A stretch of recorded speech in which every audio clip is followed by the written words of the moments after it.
I messed up this week.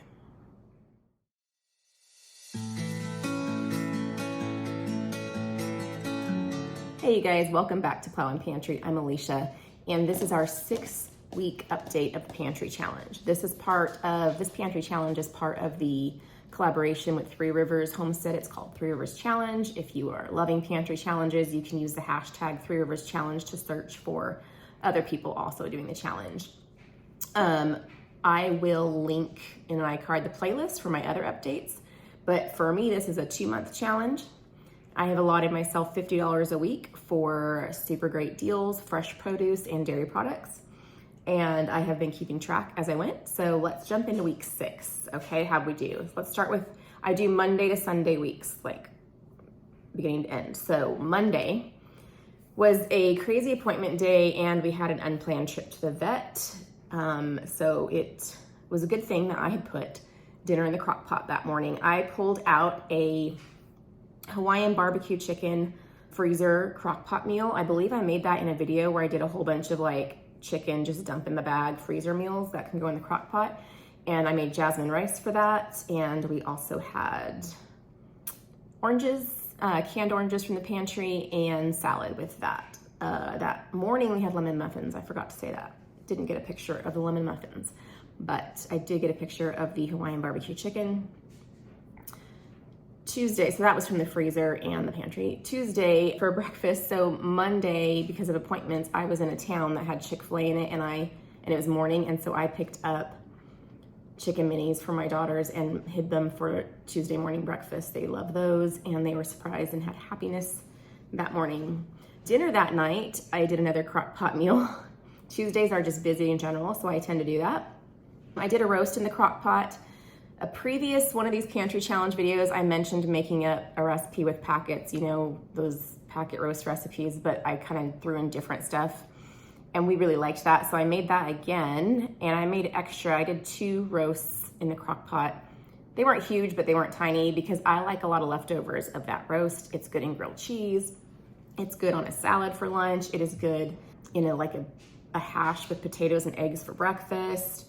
So I wanted some leftovers of that. Also, we had just carrots and celery with that dinner, and I was experimenting with some marinating potatoes and then roasting them. We had those, they were good.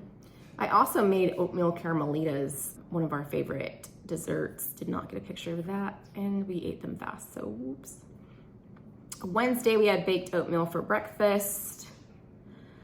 Wednesdays, if you've been here before, you know that it's a date night for my husband and I because my daughters are both at youth group. They went even early that night because my youngest sings in the youth group praise band and she doesn't have to sing every week, but that was one of her singing weeks. And husband and I went out and they eat dinner at youth group. I also on Wednesday pulled out some strawberries from the freezer and made strawberry jam because we ran out and I did not realize that I've got a whole shelf full of jam, so I didn't realize we were out of strawberry. And that's my middle daughter's favorite jam for her peanut butter and jelly sandwiches. So I made strawberry jam. Let's see. So Thursday morning, I made different muffins. I think they were chocolate chip.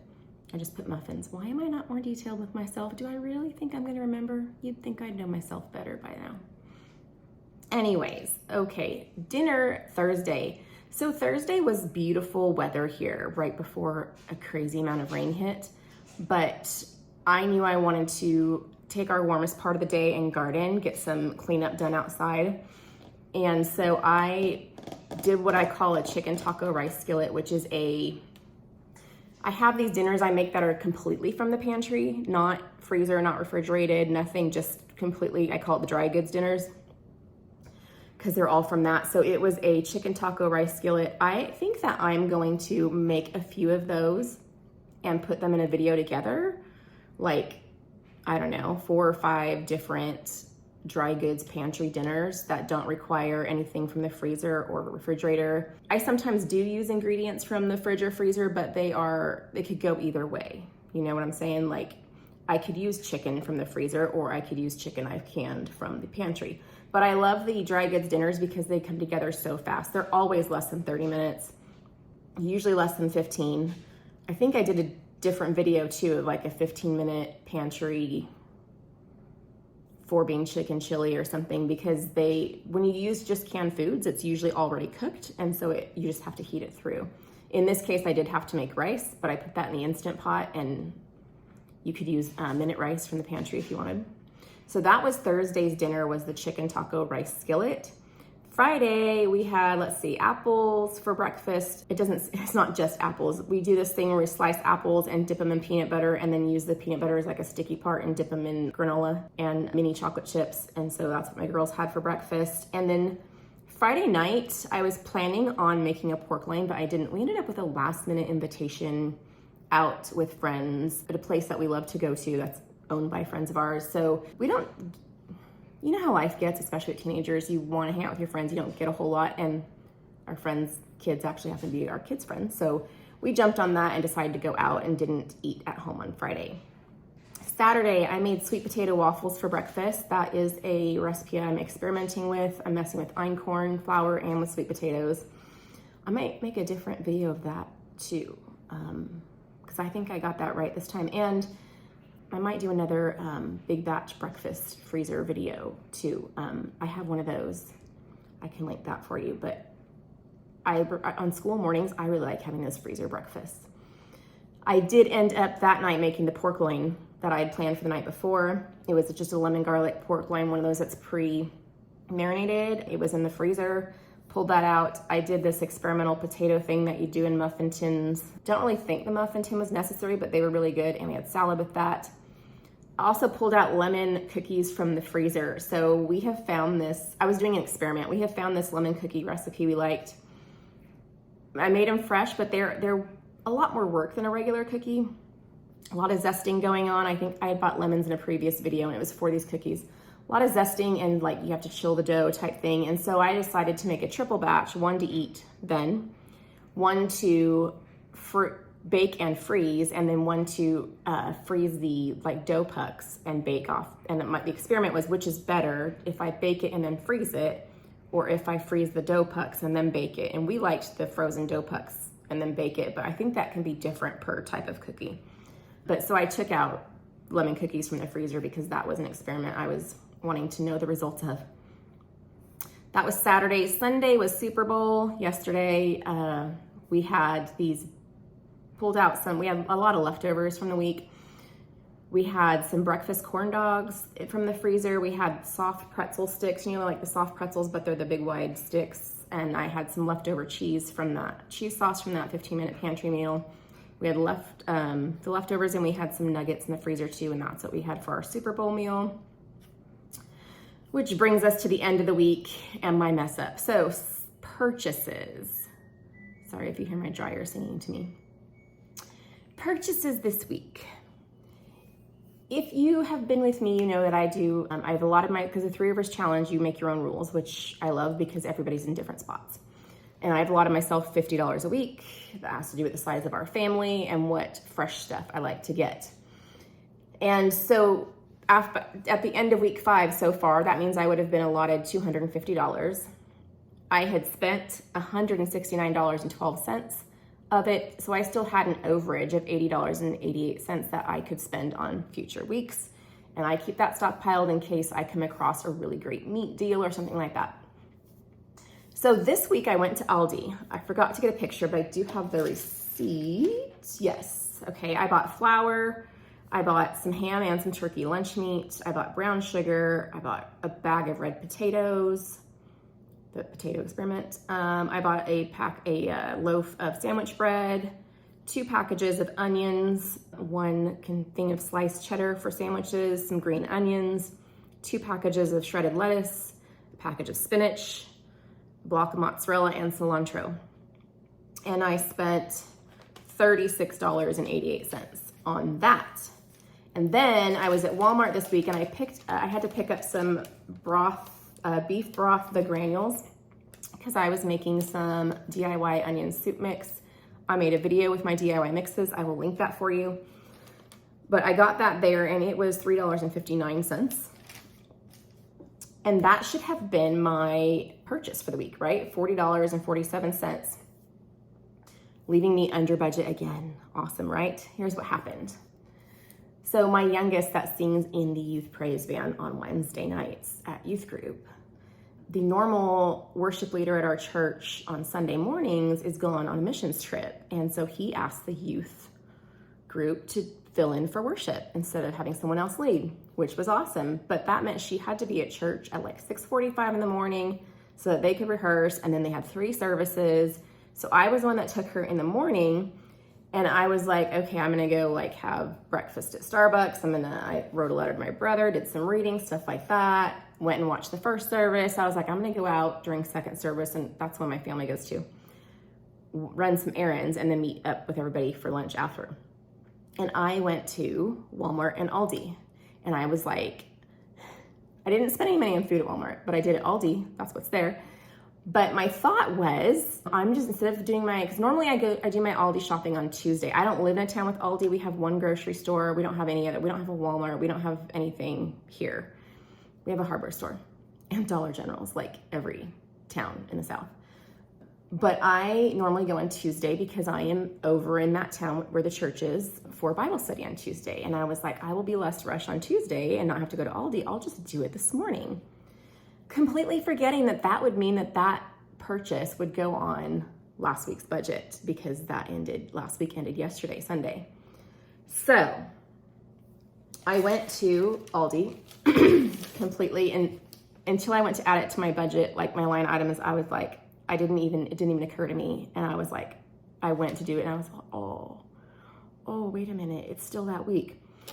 So I had got another loaf of bread. I got 2 packages of these guacamole cups that my youngest likes to take in her lunch, 2 more packages of lettuce for salads. I got kiwi to put in one of my girls' lunches, cucumber because I wanted more stuff in my salad besides lettuce and carrots, some croissants to make more egg cheese breakfast croissants, another bag of flour, and a carton of milk. And that was $25.41, which put my new total for the week at $65.88, which was over budget, $15.88 over budget. Totally by accident, I messed up. But so there's 2 ways to handle this. One, I could borrow from the week ahead, because like it's Monday right now. So the week ahead is where I would normally have spent it. And that's what I intended it for when I bought it. So I could just apply it to this week and still have almost $25 left. Or I could take it out of the overage from the previous weeks, because I have like $80 in overage for sales or whatever. So what I decided to do, normally I was thinking that I was leaning towards just applying it to this week, because that's what it was for. And that's when I used all of it. Like I started with the croissants this morning for breakfast sandwiches, and it's on the new week. But as a habit though, I don't like to borrow from future money. And so what I decided to do was just take it from the overage. I've got plenty there. And it made my math easier too, because I don't have to worry about the week ahead. What I still have left, I still have $50 left. I may not spend any of it at this point. I feel like I think I don't need any, and then later something happens in the week, I might have to run in somewhere and get something. But so that means that I maxed out my 50 for this week and took a little bit out of my overage, $15.88 out of my overage, which was more than $80. So that puts me at the end of week 6 of the Pantry challenge with $50 a week, would have put me at $300 for the 6 weeks of groceries. And I have now spent exactly $235, which still gives me an overage of $65 if I find some great deals, and that puts me over in other weeks. So it's still okay. It's a mess up, but not really a mess up. I just kind of equate it as to taking money out of savings versus putting on a credit card. I know it's not the same because it's all cash, but in my head, that's how I keep track of it. So that's how I messed up this week. I just, in my head, didn't think about the date and where it fell, because normally I don't grocery budget by the week. I grocery budget by the month. But for the Pantry challenge, to keep it easy to keep track of and make sure things are dispersed a little more evenly and that I'm focusing on the pantry and not going and getting stuff, I was doing it by the week. Anyways, 2 other updates for you. It does appear to still be a secret to my family. We are finished with week 6, and I have not had anyone in my family mention anything weird. Some people have mentioned trying new things, being creative and being more inspired in the kitchen, but not, which I find funny just because I don't cook the same things all the time. I'm always experimenting and trying new recipes. That's just what I like to do. But I guess some things have been really different. And so it's still a secret. Also, one of my daughters, we were doing a no dairy thing for a while to see if it would clear up some skin issues. And it did. The good news is we know that it does. And the other good news though is that we have experimented a little beyond that and figured out that she actually can handle some dairy. She just needs to cut back because she's the kind that not only has cheese on everything, but snacks on cheese straight. She gets that from me. I'm a cheese lover. So update there is we know and we can work with it. We don't have to go completely dairy free. That's awesome news to me because I love cheese. Anyways, that is my week 6 update for the Pantry Challenge. Heading into week 7, I'm still excited. I'm still sure that I'm gonna make it to the end of February. I'm debating right now whether I wanna stop at week 8 because that's 2 months, but there's still like 4 or 5 days left in February, so I might do 9 weeks, but I'm starting to get antsy about just wanting to do stuff that's different that I don't necessarily have the stuff for. I can do things with what I have, but it's part of the creativity in me. I just see something, I'm like, oh, I want to try something with that. I want to try. I'm starting to I've gone a long time without doing it for me because I experiment a lot. So I'm starting to get antsy. I'm not sure if I'll do 8 or 9 weeks. The only reason to do 9 weeks would just be to say that I made it through the end of February. Anyways, I will see you next Monday for this week's pantry update. Hopefully I don't lose track of what day it is again and ruin my budget again. Let me know in the comments if you are still going on the Pantry Challenge, or for someone mentioned that they were just starting it in February. That's cool too. Do it whenever. I've done it in summer before when I have a ton of produce too. But let me know in the comments what's going on with you guys, and if you have done anything very different than your norm from your pantry, I'd love to know what it was, just because I like those cool new things. I like to see people get creative with what they have. So let me know in the comments, and I will see you guys next Monday. Thanks for joining me today.